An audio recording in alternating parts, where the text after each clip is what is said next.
Дали сте веќе на врвот?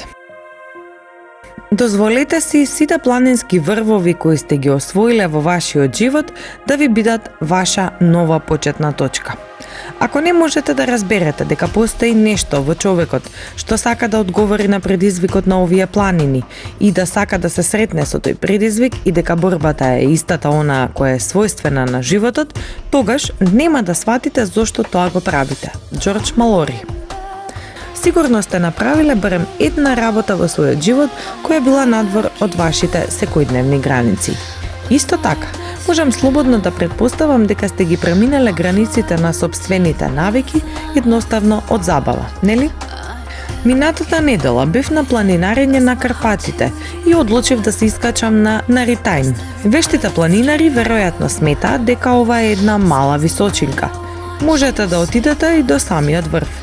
Не е потребна никаква дополнителна опрема, сепак доволно е тешка патеката за некои луѓе кои тргнале во тој правец, па потоа се откажале. Факт е дека некогаш изгледа дека е лесно да се искачите на некој врв и дека не ви е потребна дополнителна опрема. Исто така, факт е и дека сме преплавени со позитивни пораки, кои ни велат дека се што ни е потребно се наоѓа во нас и дека ги имаме сите потребни нешта да стигнеме до врвот. Тоа може да е така, но понудени се неколку вистински, конкретни чекори како да се стигне до тие ресурси и што е тоа што го носиме во себе, што може да не донесе до врвот, каде нашите соништа чекаат да се остварат. Знаете, качувањето на некој планински врв е слично како и качувањето по скалилата на животот. Мали чекори, напредок, поглед назад, размислување до каде сме стигнале, понатамошно искачување, барење внатрешна сила за да продолжиме, се појавува врвот, возбуда, се гордееме. А понекогаш кај некои луѓе кои застануваат за да видат до каде стигнале, застануваат и прават пауза. Ги соблекуваат кондурите, пијат чај, а при тоа се безбедни дека планината нема да се помести и се убедуваат дека патот може да го продолжат некој друг ден. Има разни теории во поглед на тоа како задоволството од работа влијае врз задоволството од живот и обратно, како задоволството од живот влијае на задоволството од работа. И сега, да, има размислувања според кои човек може да биде успешен и задоволен на работа, а да не е дома и обратно. Меѓутоа, најновите истражувања покажуваат дека во суштина врската е многу блиска, високо корелираат овие два фактори и дека не може човек да е задоволен дома, а да не е на работа и обратно. Има тесна врска помеѓу тоа што ни се случува дома и што ни се случува на работа. И сега, ова работа дома, релација, повеќе истакната би рекла кај женската популација. Затоа што кај женската популација се ова конфликт на улоги. Дали да размислувам за семејството, дали да бидам добра домакинка, дали да бидам жена кариерист, или, правејќи ги сите три, да си го најдам местото некаде.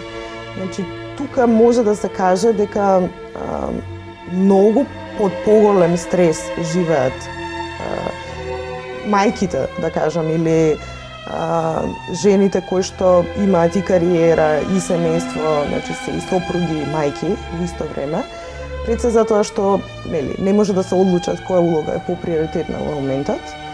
И кај нив незадоволството би било поголемо, бидејќи стресот е поголем. Континуирано се под стрес. Детето не е добро, треба да се земе од градинка, да се однесе, немаме флексибилно работно време, нема кој да се погрижи за него и така натаму. Кај машката популација појазни за малку работите, бидејќи ако се задоволни од кариерата, напредуваат во кариерата, автоматски следува дека може да си дозволат себе си да уживаат, да имаат подобар квалитет на живота и така натаму. Многу се определени. Влегуваат, знаат што ги мотивира, доколку се исполнети и им се задоволени потребите на работно место, секој доаѓа со различни потреби, тогаш лесно тоа се прелева и во животот. Така да може многу да се дискутира во однос на тоа колку еден човек знаат најчесто луѓето да кажат тој е на работа супер, меѓутоа кога оди дома има проблем. Што е неверојатно. Најчесто тие две полиња се тесно поврзани едно со друго. Да, спомна дека може да се прелеваат, значи да си ги носиме проблемите од едно нешто на друго, меѓутоа и во двете имаме проблем. Значи не значи дека ако ја однесам проблемот од работа дома, јас сум го решил. Значи имам и дома и на работа проблем, и обратно. Значи проблемот од дома не може да го оставам дома. Има често верување, остави ги емоциите пред врата. Тоа е невозможно. Значи, ние влегуваме на работа со целата личност, со сите емоции. И е невозможно да ги оставиме пред врата или дома. Значи, тоа не може да се случи.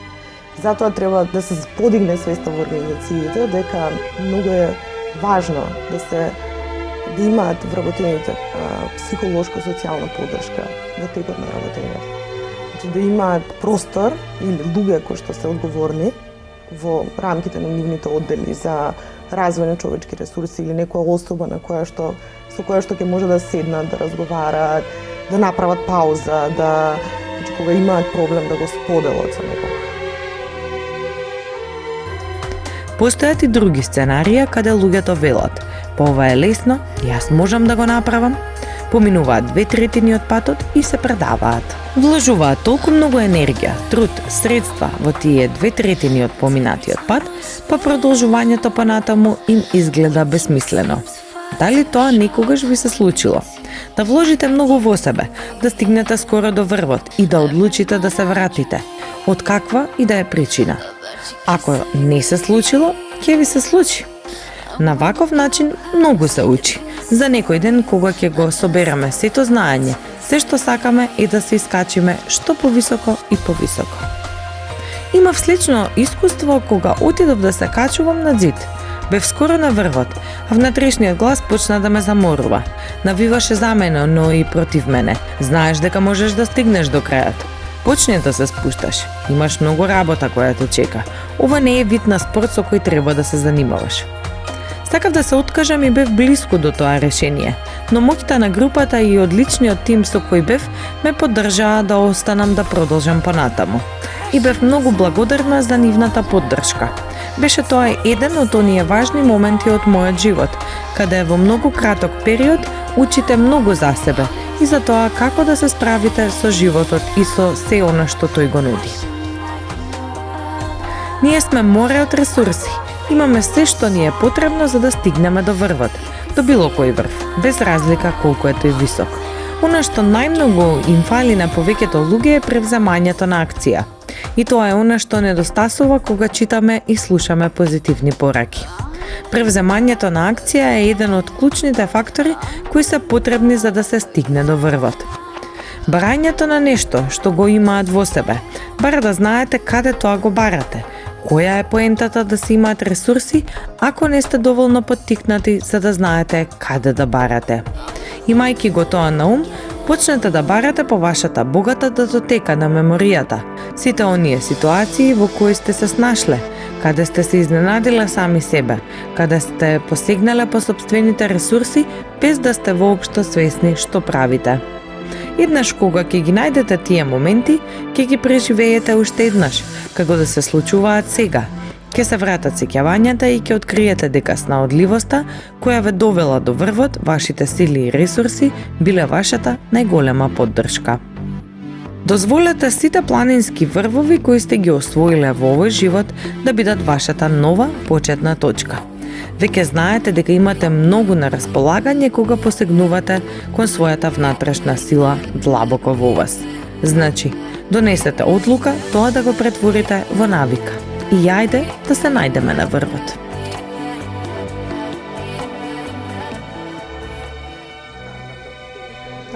Добро, има во нашите компании, барем во оние со кои јас имам искуство, да се изградат игралишта, каде што ќе може да се помине еден дел од денот.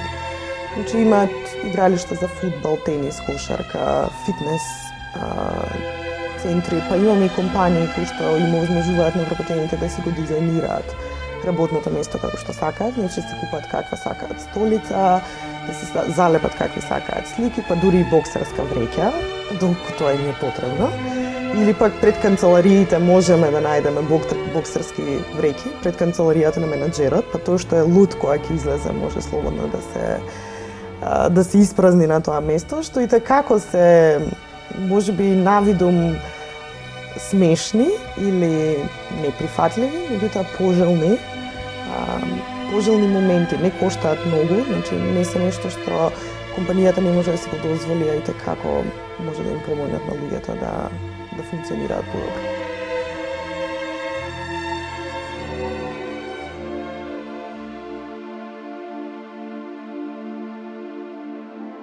Стручни совети. Зборувај споро, поставувај прашања и сите ќе слушаат.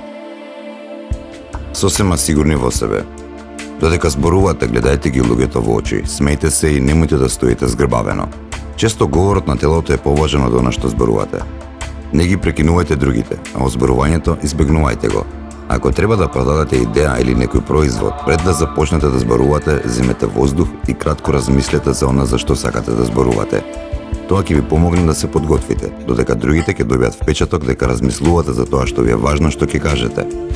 Барем така тврдат комуниколозите. Многу од тоа зависи од презентацијата. Ниту добрата идеја, ако лошо ја представите, никој нема да ја забележи.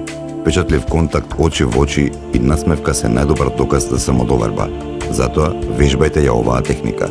Важна е и положбата на телото, со што исто така покажуваме сигурност во себе. Немојте да стоите подгрбавено, немојте да се наведнувате, гледате во луѓето пред себе. Говорот на телото често е и посилен начин да ја добиете довербата од некого, отколку да го привлечете само со говорот.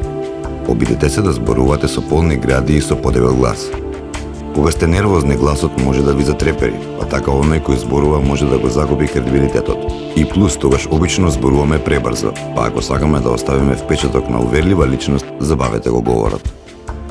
Така ќе изгледате стручни во она што го зборувате, додека размислувате за следната реченица и сврлете ги прилозите како знаете, мислам, значи и слично. Подобро е да направите кратка пауза на пола реченица.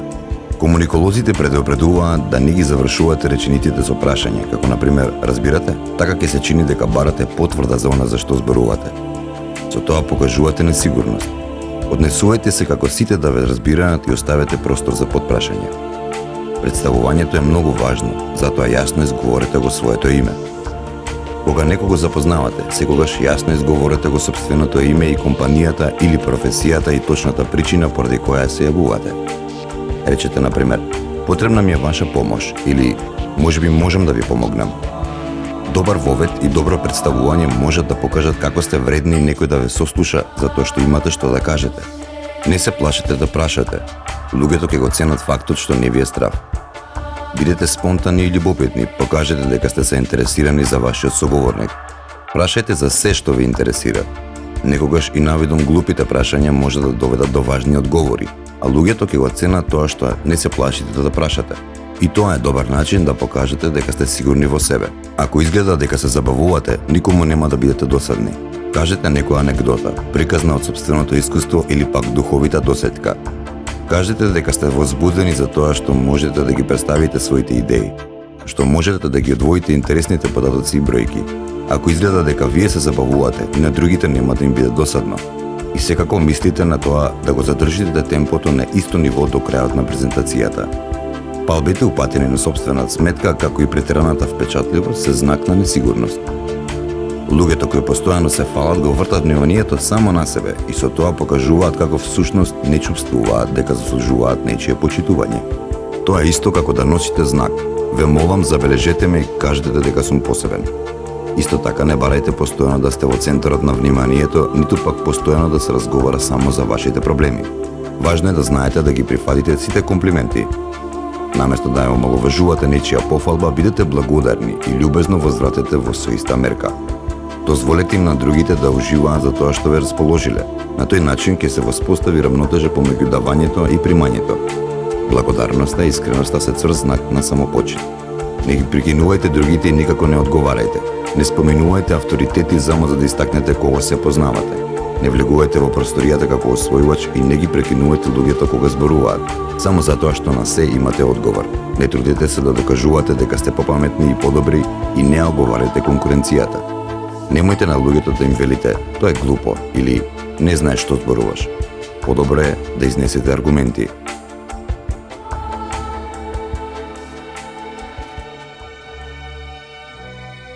Добро, и за ова може да се најдат најразлични размислувања кој човек би бил алкохолик. Како и да е, значи, постои категорија на луѓе кои што може би во својата работа ќе најдат бегство од реалноста. Значи, како што ние сите, кога имаме проблем, бараме начин да избегаме од реалноста, макар и на кратко.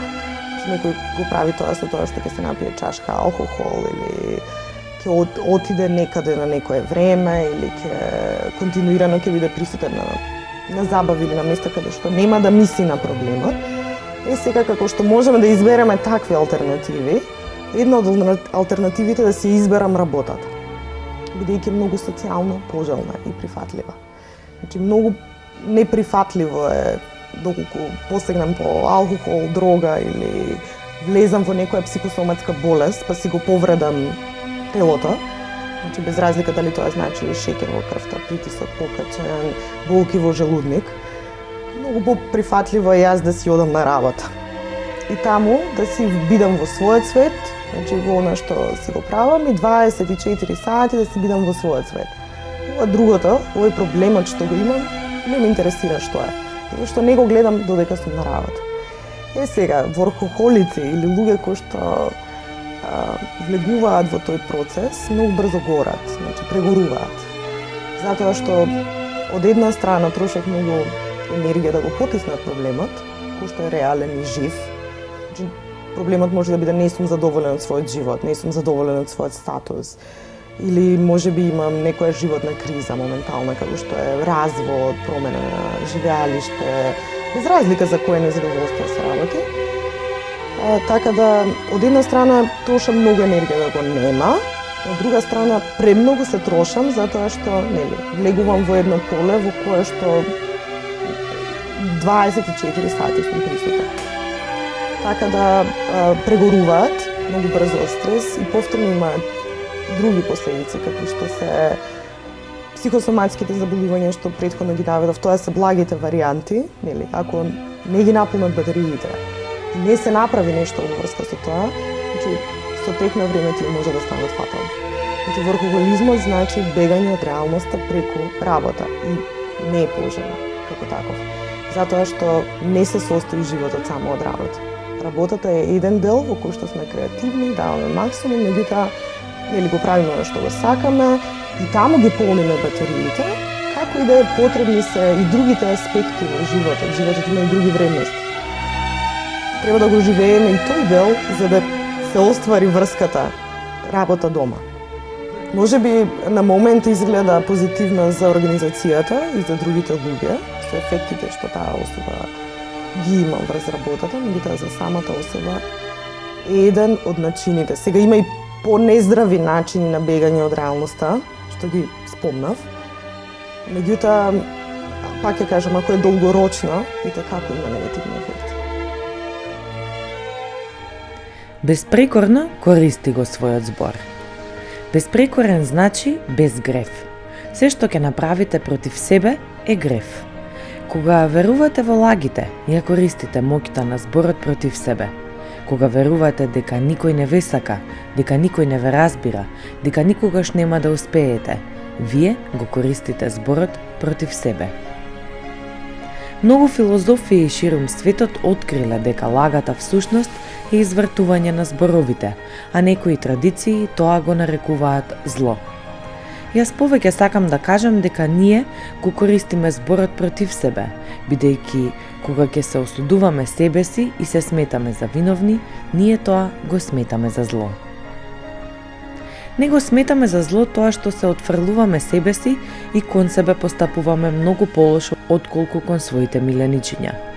Кога безпрекорно ќе го користите својот збор, никогаш нема да зборувате против себе и никогаш нема да им помагате на другите да действуваат против вас.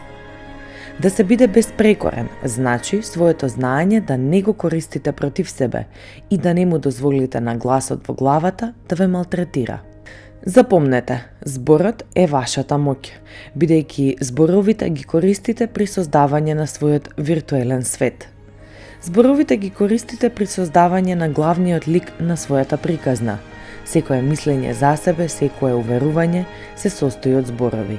Јас сум паметен, јас сум глупав, јас сум убав, јас сум грд. Тие мислења се многу моќни, но вашиот збор е уште помоќен, бидејќи ве представува во комуникацијата со останатите сонувачи. Секогаш кога ќе прозборите, вашите мисли се претвораат во звук, стануваат зборови и можат да влезат во главата на другите луѓе. Ако нивниот ум представува плодна почва за таквото семе, тие ќе го проголтаат и тоа мислење ќе заживее и во нив. Зборот е сила која не ја гледате, но ги гледате незините манифестации, изразите на зборовите, а тоа е вашиот сопствен живот. Начинот на кој ги користите сопствените зборови можете да го измерите со помош на сопствената емоционална реакција. Како ќе знаете дали безпрекорно го користите својот збор? Па ќе бидете среќни, ќе бидете задоволни со себе, ќе чувствувате љубов. Како ќе знаете кога го користите зборот против себе? Па тогаш кога страдате и чувствувате завист, бес, тага. Сите видови страдање потекнуваат од злоупотребата на зборовите.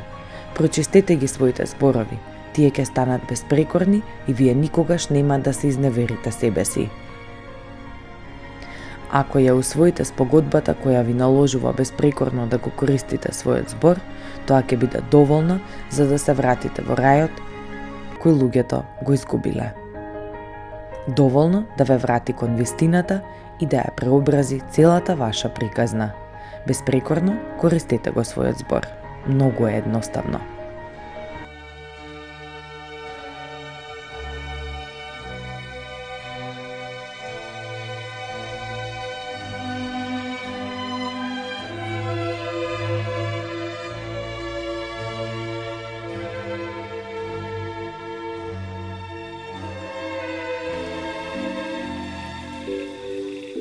Одлука која го менува животот.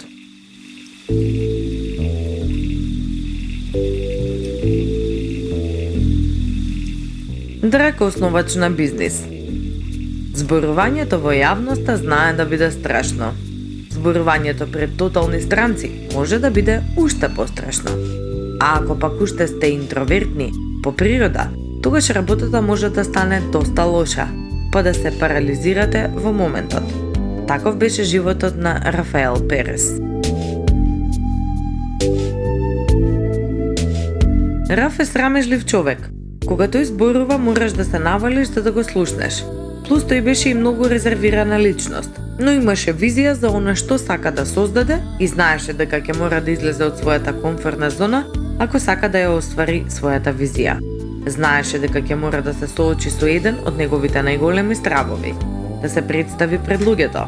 Верувам дека повеќето луѓе не се плашат да зборуваат пред другите луѓе, туку се плашат да не бидат осудувани поради нивните ставови и мислења. Поради тоа, самодовербата е многу важна. Тоа е како кога еден комичар излегува на сцена со нов материјал.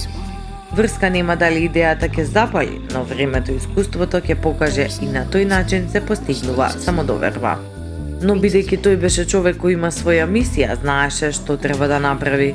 Рафаел, свесен за својот проблем, започна да посетува работилници наменети за луѓе кои имаат проблеми со своите ораторски вештини. И секако успехот беше неизоставен. Сега тој снима видеа преку кои ги подучува сличните на него како да се соочат со стравот од публика. Наскоро, благодарение на неговите инспиративни говори и опуштен став, Рафаел Перес постигна забележителен успех во Латинска Америка, но ништо од тоа немаше да успее ако не беше одлучен да се соочи со својот најголем страв и ако не побараше помош.